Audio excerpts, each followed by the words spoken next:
Hello viewers, আসসালামু আলাইকুম। Take capacity YouTube চ্যানেলে আপনাকে স্বাগতম। আজকে আপনাদের দেখাবো যে আপনারা অনেকে বলেন যে আমরা কোর কয়েনটা সেল করে কখন টাকাটা আমাদের পকেটে নিতে পারবো। এই কথার উত্তর হলো, দেখেন, তারা কিন্তু আমাদের ফেব্রুয়ারি 6 তারিখ পর্যন্ত অ্যাড্রেসটাকে লিঙ্ক করার টাইম দিয়েছে। মানে আমরা যে ম্যাটামাক্সের অ্যাড্রেসটা এখানে লিঙ্ক করতেছি, ওই লিঙ্ক করার টাইমটা আমাদের ফেব্রুয়ারি 6 তারিখ পর্যন্ত তারা দিয়েছে। এরপরে কিন্তু তারা এটা একটা এক্সচেঞ্জারে লিস্ট করবে এবং আমাদের যে 25% রয়েছে ওই 25% আমরা পাবো। 100%-এর ভিতরে 25% আমরা পাবো। আর যেই 75% ওইটা কিন্তু তারা লক করে রাখবে 2 বছরের জন্য। এবং প্রতি মাসে 2 বছরের মধ্যে প্রতি মাসে আমাদেরকে কিছু কিছু করে আনলক করে দেবে। আর যদি প্রথমেই তারা আনলক করে দেয়, তাদের কয়েনটার প্রাইস একদম কমে যাবে এবং স্ক্যাম করার সম্ভাবনা থাকে। তাই তারা অ্যাকচুয়ালি কোনো এক্সচেঞ্জার, কোনো মাইনিং অ্যাপে একসাথে সকল কয়েনগুলো মানে আনলক করে না। কিছু কিছু কয়েন ফ্রিজ রাখবে আর কিছু কিছু কয়েন আনলক করে দেবে। আর হচ্ছে, কেন তারা প্রথমেই আমাদেরকে ম্যাটামাক্সে উইথড্র করতে বললো, এটা কিন্তু অনেকের একটা খারাপ লাগার কথা, যে বলতেছেন প্রথমে এক্সচেঞ্জারে লিস্ট হবে, আমরা উইথড্র করে এক্সচেঞ্জারে নিব, ওখান থেকে ট্রেড করব কিংবা সেল করব। অনেকে ভাবতেছেন যে স্পট ট্রেড করে টাকাটা সাথে সাথে পকেটে নিব। এরকম কোনো কথা না রে ভাই। তারা যেহেতু বলছে যে ম্যাটামাক্সে উইথড্র করো, আপনারা অনেকে জানেন যে ম্যাটামাক্স আর ট্রাস্ট ওয়ালেট, এই দুটো কিন্তু টপ লেভেলের দুইটা ওয়ালেট। আর দুইটা কিন্তু ডিসেন্ট্রালাইজ। আর ডিসেন্ট্রালাইজ মানে তো বুঝেনি, এটা কিন্তু আপনার হাতেই সব কিছু। আর যারা মোবাইল ইউজার রয়েছে আমাদের জন্য কিন্তু ট্রাস্ট ওয়ালেট বেস্ট, আরও যারা ডেস্কটপ ইউজার রয়েছেন তাদের জন্য কিন্তু মেটামাস্ক বেস্ট। তার জন্য কিন্তু তারা মেটামাক্সেই সর্বপ্রথম এই কোর কয়েনটাকে উইথড্র করার অপশন চালু করেছে।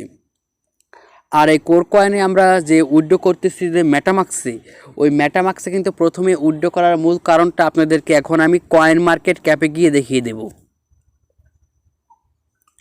এই যে দেখেন, আমরা কিন্তু এখন কয়েন মার্কেট ক্যাপের মধ্যে রয়েছি। আর কয়েন মার্কেট ক্যাপে কিন্তু আপনারা প্রত্যেকটা কয়েনকে দেখতে পারবেন। এখানে কিন্তু সবগুলো কয়েনের তালিকাভুক্ত থাকে। এখান থেকে আমরা একটা জিনিস দেখব যে আমরা যে যে আমাদের যে মেটামাক্স ওয়ালেট, এটা এখানে কি অ্যাড করেছি কেন।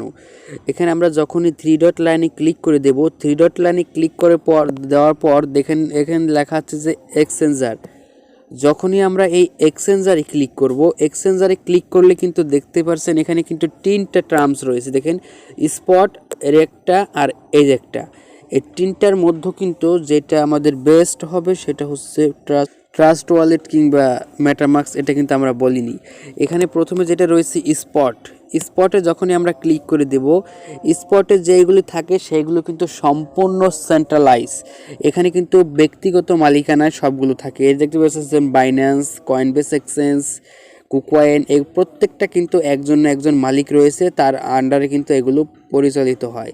কিন্তু এখানে আমরা আরেকটা জিনিস দেখতে পাচ্ছি যে এখানে দেখেন এই ডেরিভেটিভসে যেগুলো রয়েছে এগুলো কিন্তু আমাদের ফিউচার ট্রেডিং করার জন্য, প্রত্যেকটা ফিউচার ট্রেডিং, এগুলো কিন্তু এখনও সেরকম কোনো কাজ করতে পারেনি, প্রত্যেকটা ফিউচার ট্রেডিংয়ের জন্য। আর এই যে দেখতে পাচ্ছেন ডিইএক্স, এখানে যখনই ক্লিক করে দেবো, এইগুলি দেখতে পাচ্ছেন, এইগুলি কিন্তু প্রত্যেকটা কিন্তু ডিসেন্ট্রালাইজ। এগুলো কিন্তু একটাও মানুষের মালিকানাধীন নেই, প্রত্যেকটা কিন্তু ডিসেন্ট্রালাইজ। এটা অনেকেই বুঝতে ভুল করেন, কিন্তু যেটা স্পটে দেখতে পাচ্ছেন এইগুলো কিন্তু সম্পূর্ণ ব্যক্তি মালিকানায়। আর প্রথমে কিন্তু ব্যক্তি মালিকানায় যে কোনো এক্সচেঞ্জারে কিন্তু লিস্ট করবে। আর প্রথমে একটা ওয়ালেটে নিয়ে যদি আপনি আপনার কয়েনগুলো রাখেন, আপনি ওয়ালেট থেকে অন্য একটা জায়গায় যখন P2P ট্রান্সফার করবেন কিংবা কোনো এক্সচেঞ্জারে আনবেন, তখন কিন্তু গ্যাস ফি অনেক বেশি কাটবে। আর কিন্তু কোনো এক্সচেঞ্জার থেকে যখন আপনি ট্রান্সফার করবেন তখন কিন্তু গ্যাস ফিটা খুবই কম কাটে, আর কিন্তু ওই ডিসেন্ট্রালাইজ যে ওয়ালেটগুলো রয়েছে সেখানে কিন্তু অনেক বেশি টাকা আমাদের কাছ থেকে তারা কেটে নেয় ফি হিসেবে। যারা চান যে আমাদের কয়েনগুলো 10 থেকে 15 বছর কিংবা 5 বছর আমরা হোল্ড করে রাখবো, তারা রাখতে পারেন এই মানে ওয়ালেটগুলোতে। আর যাদের টাকা জরুরি তারা এক্সচেঞ্জারগুলো থেকে টাকাটা নিতে পারেন। এটাই আপনাদের দেখালাম যে কেন তারা আমাদেরকে প্রথমে ম্যাটামাক্সে দিল, একটা ওয়ালেটে কেন দিল, প্রথমেই তারা একটা এক্সচেঞ্জারে কেন লিস্ট করে সেই সময় আমাদেরকে কেন উইথড্র করতে বললো না। ঠিক এই জন্যই কিন্তু তারা এই কাজগুলি বলেছে। আর দেখেন যখনই আমরা প্রজেক্টে ক্লিক করে দেবো, দেখেন এক একটা প্রজেক্ট কিন্তু এখন পর্যন্ত অনেক অনেক দিন বাকি।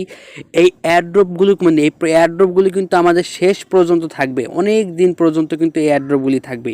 আর যারা এয়ারড্রপগুলিতে কাজ করতেছে না তারা কাজ করেন, এই কোর কয়েনে কিন্তু প্রত্যেকটা জিনিসই কাজে লাগবে যদি এটা বড় একটা এক্সচেঞ্জারে লিস্ট হয়ে যায়। আরেকটা কথা, অনেকে কিন্তু বলেন যে সাতোশি কোর কয়েনটাকে আমরা এত কষ্ট করে মাইনিং করলাম, কিন্তু সাতোশি কোর কয়েন থেকে তো আমরা কোনো প্রফিট পাচ্ছি না। মানে আমরা এত কষ্ট করে মাইনিং করেছি, এখন আমাদেরকে তারা মানুষ বলতেছে যে 5 সেন্ট 10 সেন্ট কিংবা $1 হবে। তাহলে 3 থেকে 4 মাস বসে 10টা কয়েন কেন আমরা কালেক্ট করলাম, কেন মাইনিং করলাম মাত্র 10টা কয়েন? এগুলো তো আমরা 1000 টাকা দিয়ে কিনতেই পারতাম, কিন্তু কষ্ট করে মাইনিং করলাম কী জন্য? ভাই, এই সমস্ত প্রশ্ন যারা করতেছেন আমি তাদেরকে বলতেছি, যারা এরকম প্রশ্ন করেন, দেখেন এই কোর কয়েনটা যে লিস্টেড হবে তারপরে আপনি কিনতে পারবেন এরকম কোনো কথা নেই। আর তারা যেহেতু ভালো একটা রেফার কমিশন দিয়েছে মানুষকে এবং তারা গিভওয়ে করেছে, তারা কিন্তু আপনারা রাগ করবেন না, আপনাদেরকে পেমেন্ট তারা না দিতে পারে।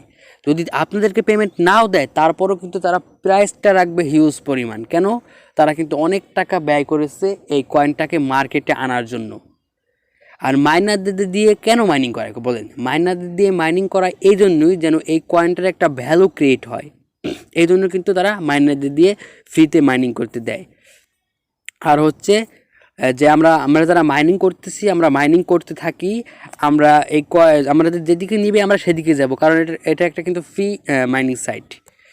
আর যাই হোক, আপনারা যারা কাজ করতেছেন কাজ করেন, এয়ারড্রপগুলিতে জয়েন হয়ে থাকেন। ফেব্রুয়ারি মাসে আমাদের একটা খুশির সংবাদ আসবে অবশ্যই, তখন আমরা একটা না একটা কিছু পাবো আশা করি। এটুকু ছিল আজকের ভিডিও। যদি ভিডিওটি ভালো লাগে অবশ্যই চ্যানেলটি সাবস্ক্রাইব করবেন এবং ভিডিওতে একটি লাইক দিবেন। ধন্যবাদ।